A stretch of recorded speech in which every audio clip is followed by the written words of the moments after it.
The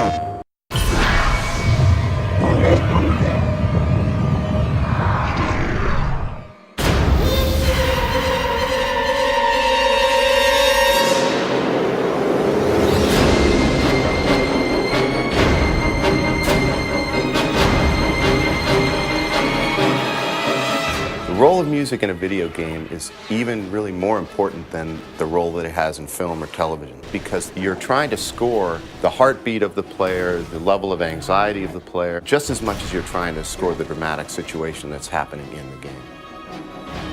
John Garvin, the director, and the developers at Sony Bend, they always give us the freedom to sort of take chances and try something that we haven't tried before. And right from the start, we've had a really great rapport on this project between John and our composer, Gary Scheinman. They really wanted me to approach the score from a very serious musical standpoint. There were no compromises, or we weren't trying to play down in any way. He had the ability to write in a really dark and nightmarish style that is perfect for Resistance. For a while, we were calling him Scary Gary because we really didn't feel like there was anything that was out of bounds in terms of darkness or exploring the fear, the kind of intensity that one would feel in this environment.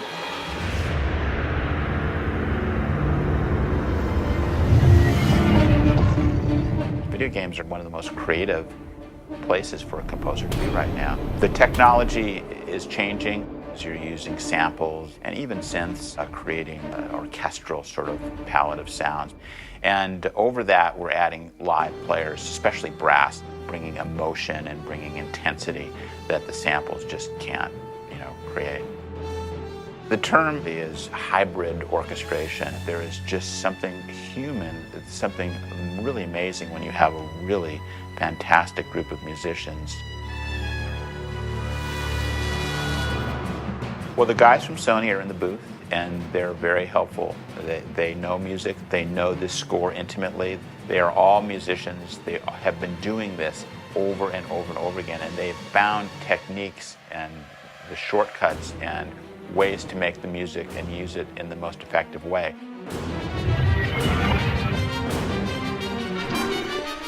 We pride ourselves at Sony on the musical style and musical production itself to create great music.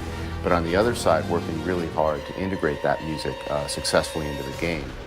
Because we have a full music production group, our music group, we tend to do all our own mixing and recording and editing as much as possible in-house. Once a cue has been approved, then we'll have them print out individual stems of the instruments. And that way, from one cue, we can spawn 4 actual unique pieces of music based on one.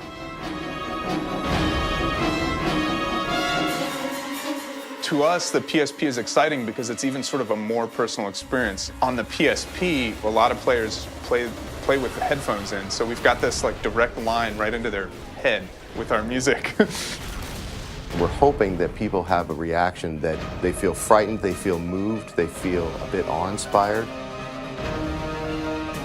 I really was just given a lot of freedom. From a creative standpoint, I've been asked to write some of the coolest music ever. Building the adrenaline and creating a sense of urgency and fear. When you're playing a game that he's scored, he can really take you places that just, the images alone can't do, just can't do.